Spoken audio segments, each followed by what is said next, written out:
Continuamos armando diálogos.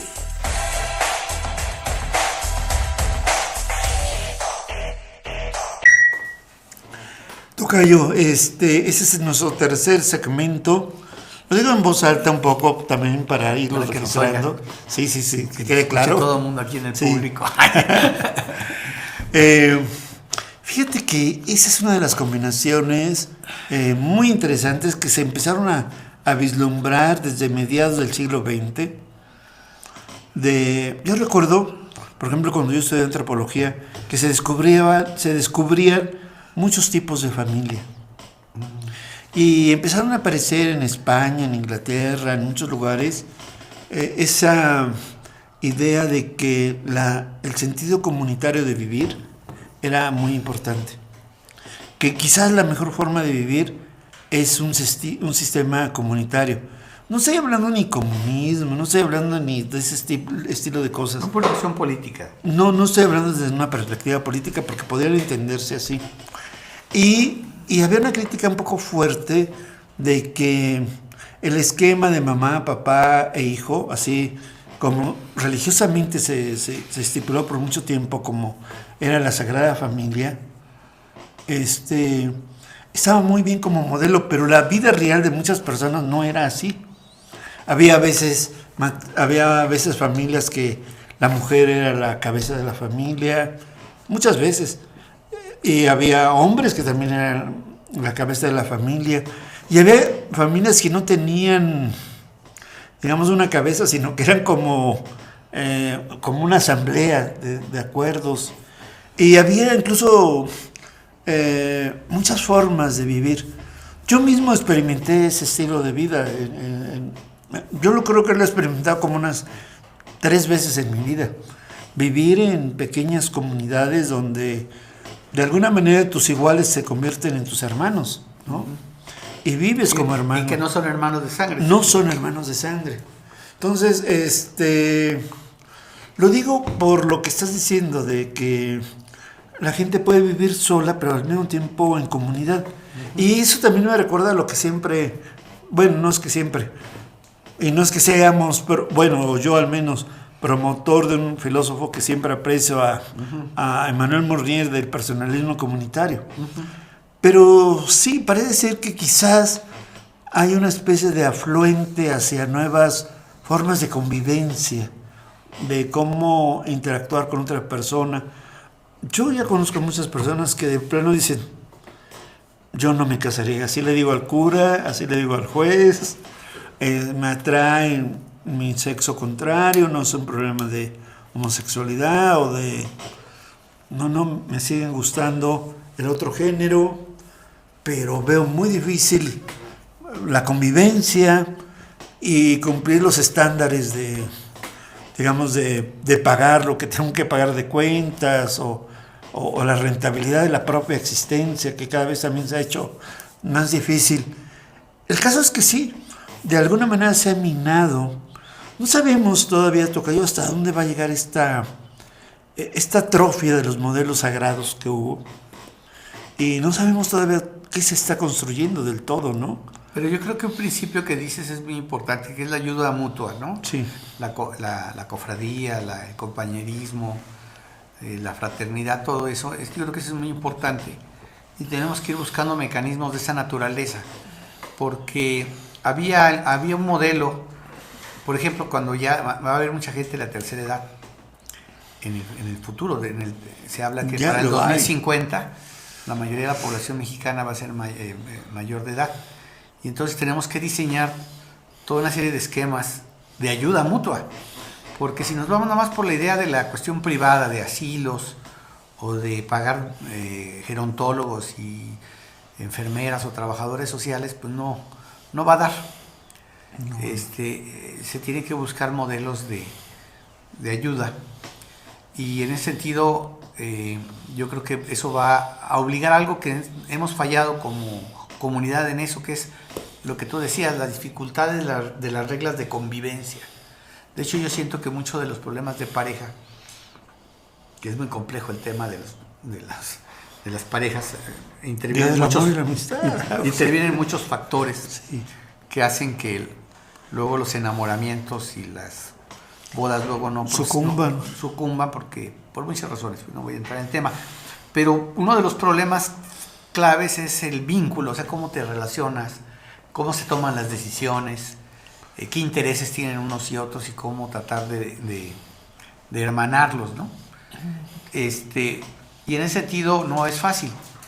Por eso, incluso fíjate, se obligó en los matrimonios civiles a las pláticas prematrimoniales. Y algunos nada más las llevan a cabo nada más para que les expliquen cuestiones legales. Formalidad. Sí, vea que es un matrimonio, que te puedes casar por separación de bienes o por bienes mancomunados, un poquito el interés superior de los niños, que es muy importante. Pero hay algo que casi nunca ninguna pareja hace, que es establecer acuerdos. ¿Cómo van a llevar su vida en común? ¿Cuáles objetivos tienen?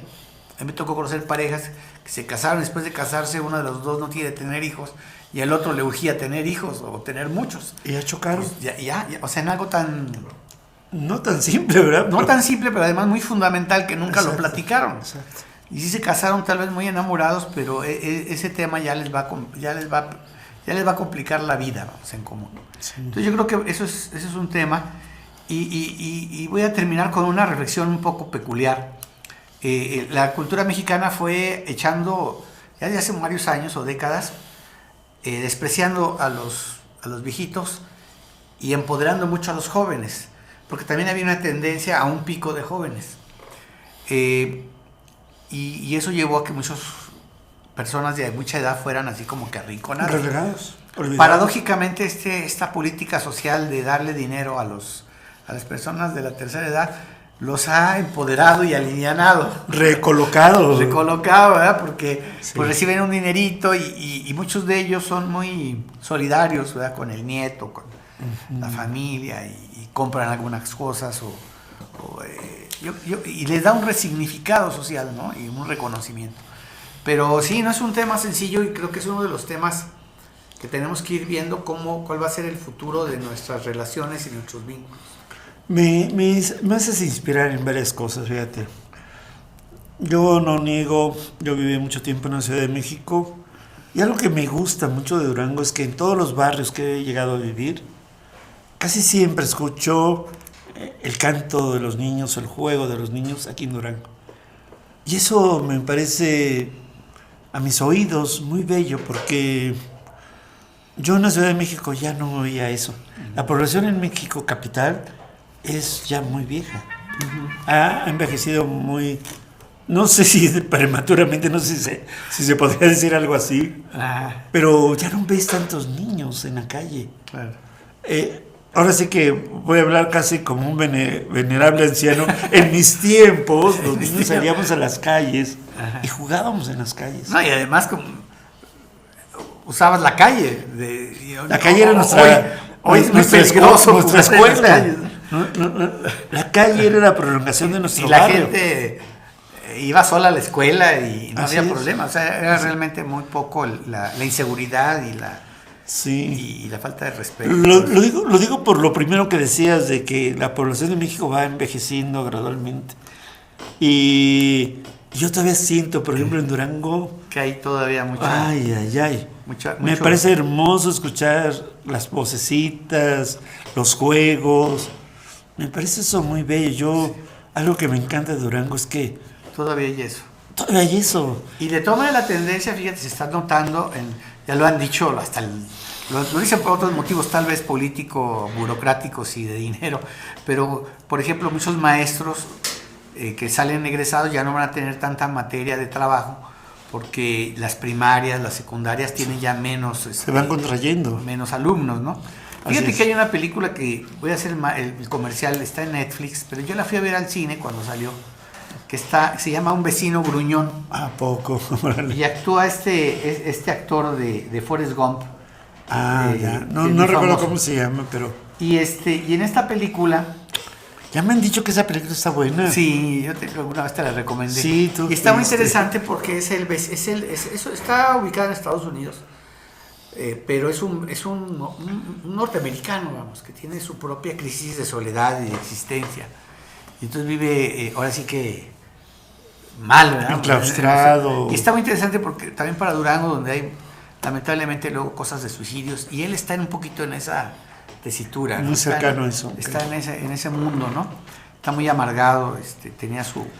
No les quiero platicar más. Pero lo interesante es que de vecinos llega una familia mexicana, con todo y niños, que hablabas de los niños. Sí. Entonces la película es muy interesante, está muy bien actuada, y te dice muchas cosas de lo valioso de la cultura mexicana, fíjate, y de la vitalidad y de las raíces y de las costumbres de los mexicanos. Entonces es una película hecha en Estados Unidos, hablada en inglés, lo van a ver los subtítulos usted, está en Netflix, se llama, como decimos, Un vecino gruñón. Es muy reciente, hace 2-3 años la película, pero está muy interesante. Yo le invito a divertirse un poco, porque finalmente es entretenida, pero te enseña un poco de las potencialidades que puede tener la familia mexicana. Sí, bueno, he escuchado cantidad de relatos de que gente que se acercó un poco a la cultura mexicana, que es un poco más fraterna, menos individualista, ayuda a muchas personas, tanto gringas como europeas, a reivindicarse. Yo alguna vez traté mucho con una francesa que aquí dice, yo en Francia bailaba un poco, pero aquí en México, cuando yo la conocí, no, se la iba de fiesta en fiesta y bailaba mejor que cualquier rumbera, digamos, de la zona, ¿no? Increíble. Un amigo fue alguna vez a Cuba, y Cuba, que por cierto es todo un tema Cuba, ¿no? Ahorita a ver si lo tocamos, pero así rápidamente diría mucho turismo, sobre todo turismo europeo y también latinoamericano, mexicanos. Y dice que era muy notorio cómo los europeos, sobre todo, estaban los adultos europeos en una parte, en los bares o en los bailes, y los niños europeos por otro lado, en otro mundo, o sea, solos allá, como olvidados. Y la tendencia de los mexicanos y los latinos, ¿no? Siempre tener a los hijos así como muy... Hay esa tendencia que puede llegar al extremo de la sobreprotección, pero hay mucho de calorcito, de estarlos vigilando, de estar encima de ellos, ¿verdad? Cuidándolos. Tocayo, pues vamos a despedirnos. Yo no sé cómo se ha ido este programa, pero un poco caprichoso, brincando de temas, pero ahí vamos. Vamos al último bloque aquí en Armando Diálogos.